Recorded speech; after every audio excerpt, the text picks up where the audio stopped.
नमस्कार, मैं doctor Jyotsna Singh YouTube home science में आपका स्वागत करती हूँ। आज इस वीडियो में आप लोगों के लिए गृह विज्ञान की विशेषकर छात्र छात्राओं के लिए उनके स्नातक स्तर के सिलेबस की चर्चा करेंगे।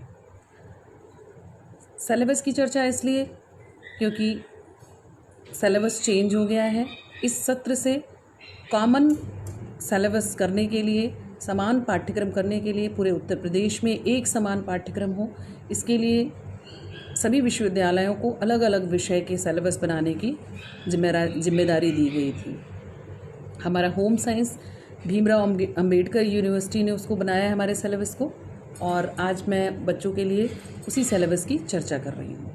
ये वीडियो पार्ट 1 है, तो इसलिए बीए पार्ट 1 के गृह विज्ञान की छात्र छात्राओं के लिए बीए पार्ट 1 के पाठ्यक्रम की ही चर्चा करेंगे।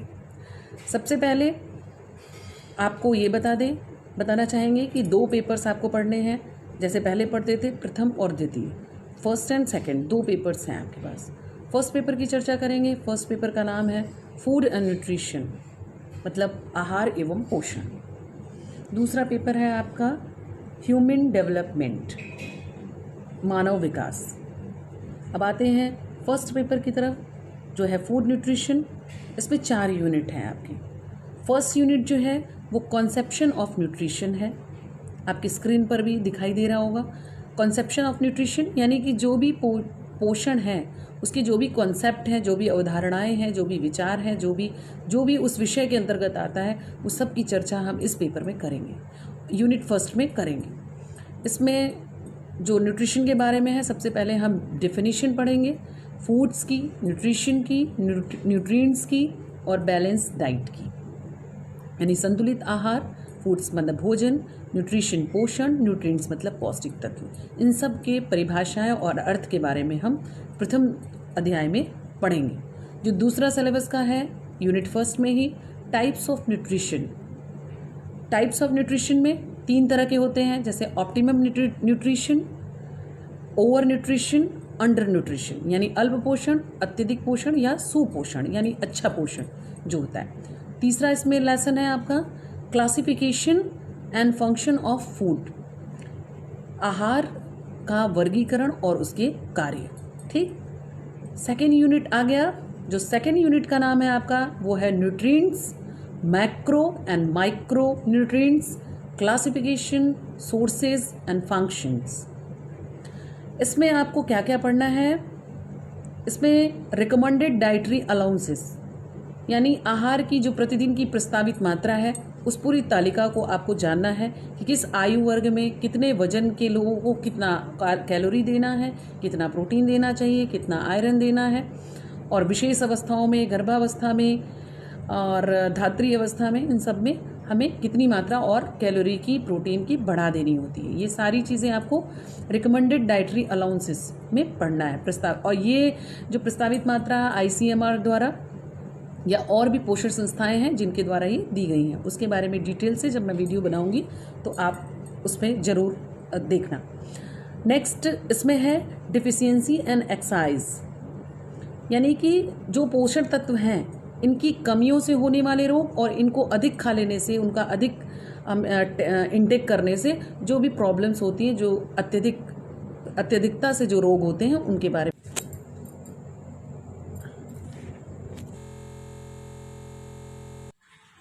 पढ़ना है। इसके अलावा जो नेक्स्ट आपका टॉपिक है वो है डाइजेशन एंड एब्जॉर्प्शन। इसमें जो डाइजेशन और एब्जॉर्प्शन है यानी पाचन और अवशोषण, कार्बोहाइड्रेट का पढ़ना है, फैट का यानी वसा, प्रोटीन, मिनरल्स में आपको 2 तरह के मेजर एंड ट्रेस। मेजर में calcium, phosphorus, sodium, potassium, chloride, sulphur और मैग्नीशियम के बारे में पढ़ना है। ट्रेस में iron, iodine, fluorine, manganese, zinc, cobalt और कॉपर के बारे में पढ़ना है। नेक्स्ट आपका जो टॉपिक है वो है विटामिन, फैट सोलेबल और वाटर सोलेबल। फैट सोलेबल जो है आपको, फैट सोलेबल्स में यानी वसा घुलनशील जो विटामिन होते हैं वो A, D, E के बारे में पढ़ना है। इसके अलावा वाटर सोलेबल में 2 तरह के हैं, विटामिन C और B कॉम्प्लेक्स। B कॉम्प्लेक्स में B1, B2, B3, B5, B6 B12, इसके भी रासायनिक नाम होते हैं, इन सब की डिटेल आपको पढ़नी, जैसे थाइमिन, रेबोफ्लेविन, नियासिन, पेंटेथोनिक, ठीक है, ये सब आपको डिटेल्स पढ़नी है। इसके अलावा आपके पास डाइटरी फाइबर्स हैं। जो डाइटरी फाइबर्स हैं यानी रेशे युक्त आहार, रेशे युक्त आहार से न लेने पर क्या प्रॉब्लम्स होती है और लेने पर जैसे कब्ज होता है, कॉन्स्टिपेशन, यानी कि किन किन में ये फाइबर्स सहायक होते हैं, उसके बारे में आपको पढ़ना है। नेक्स्ट आपका है वाटर, जल, और जल के संगठन के बारे में पढ़ना है, और डेली रूटीन में हमें कितना वाटर इंटेक करना चाहिए, 2 से 2.5 लीटर कि 3 लीटर, ये सारी चीजें अपडेट्स आपको इस पाठ्यक्रम में पढ़ना है। ठीक है, टोटल आपने देखा कि सारे जितने भी न्यूट्रिएंट्स हैं उन सब के बारे में आपको पढ़ना है। ठीक है, आप नेक्स्ट आपका जो टॉपिक चलेगा वो दूसरा है 3rd यूनिट।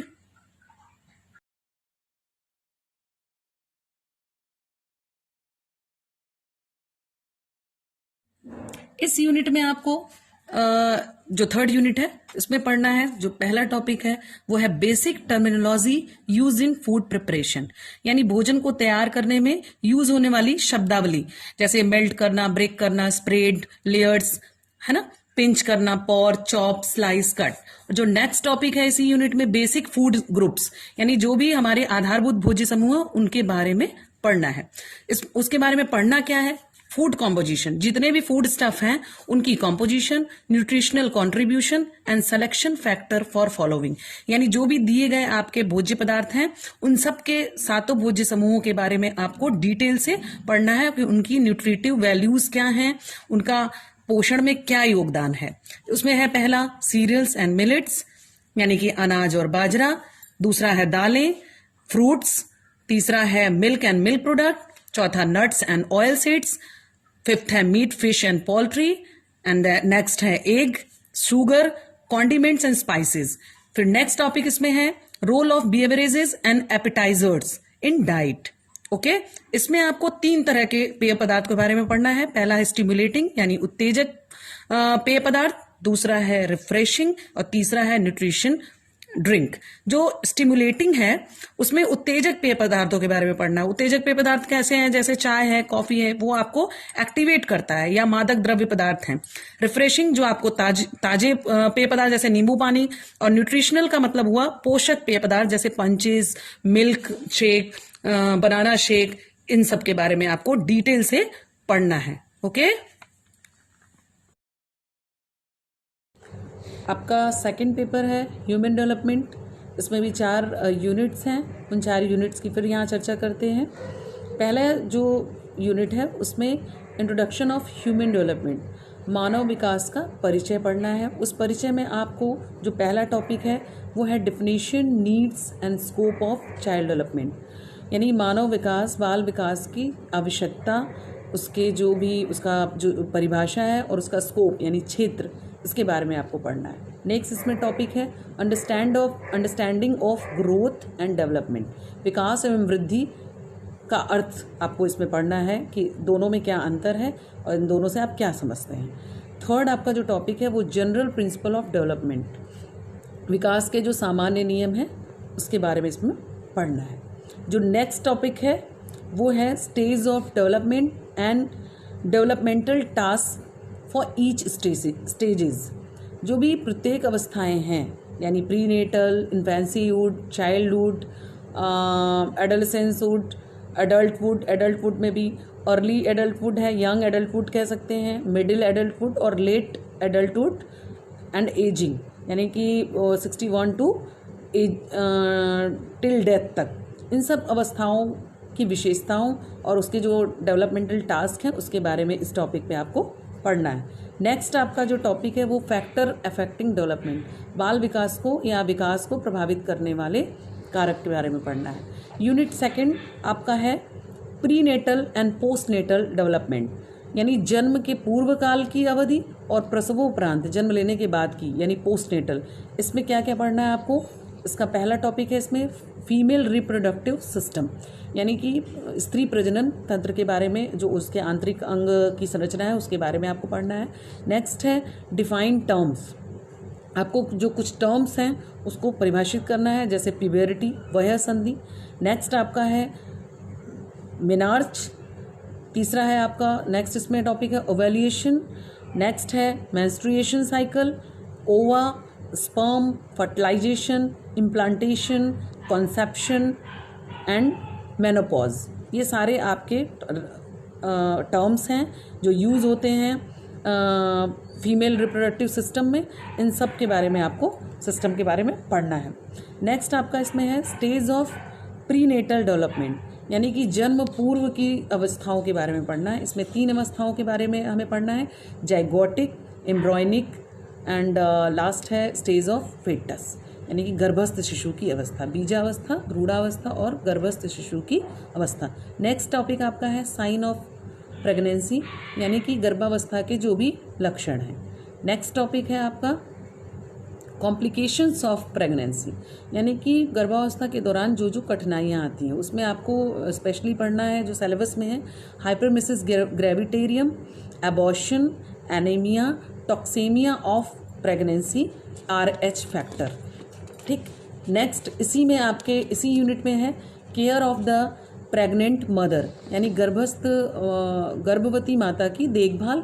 फिर है पोस्टनेटल केयर ऑफ मदर, यानी कि प्रसवोपरांत क्या देखभाल करते हैं, केयर ऑफ न्यूबॉर्न, नवजात शिशु की देखभाल और उसकी देखभाल किस तरह से करते हैं, क्योंकि वो बहुत ही नाजुक होता है जो बच्चा होता है, इसीलिए उसको न्यूबॉर्न नवजात शिशु कहते हैं। इसके बाद इम्यूनाइजेशन यानी टीकाकरण। नेक्स्ट आपका थर्ड जो यूनिट है उसमें है growth and development with characteristics from birth to 12 years, यानी कि जन्म से 12 वर्ष तक के बच्चों की जो विकास और वृद्धि है उनकी विशेषताओं के बारे में पढ़ना है। उनकी विशेषताओं में 4 उसके एस्पेक्ट्स हैं। पहला है physical development, emotional development, social development, mental development, यानी कि शारीरिक, मानसिक, संवेगात्मक और सामाजिक विकास। ठीक है, जो लास्ट 4th टॉपिक है वो है प्ले एंड पर्सनैलिटी डेवलपमेंट, यानी खेल और व्यक्तित्व विकास। इसमें भी आपके 4 टॉपिक्स हैं। इसमें पहला टॉपिक है आपका definition and characteristics of play, खेल की परिभाषा और उसकी विशेषताएं। ठीक है, जो नेक्स्ट इसमें टॉपिक है पूरा खेल के बारे में है कि गेम का क्या महत्व है, ये सब भी आगे है इसमें। Types of play, importance of play, यानी कि खेल के प्रकार और उसका हमारे जीवन में महत्व। नेक्स्ट आपका टॉपिक है पर्सनैलिटी, यानी व्यक्तित्व। इसमें आपको मीनिंग और इसके व्यक्तित्व को प्रभावित करने वाले, व्यक्तित्व जैसे निर्माण होता है उसको प्रभावित करने वाले कारक के बारे में पढ़ना है। नेक्स्ट एंड लास्ट टॉपिक है आपका common behavioural problem among children and their remedies, यानी कि बचपन जब बच्चे होते हैं, बाल्यावस्था में होते हैं, तो उसमें कुछ बिहेवियरल प्रॉब्लम आती है, व्यवहारगत प्रॉब्लम, जैसे अंगूठा चूसना, बिस्तर गीला करना, झूठ बोलना, चोरी करना। तो ये सारी चीज़ें क्यों होती हैं इनके बारे में स्टडी करना और इनका उपाय ढूंढना। तो ये आपका सिलेबस रहा फर्स्ट और सेकंड पेपर में। पूरा पाठ्यक्रम बिल्कुल क्लियर है और ये नया है क्योंकि पहले के टॉपिक से ये डिफरेंट है। कभी आप देख भी इसको चेक भी कर सकते हैं आप।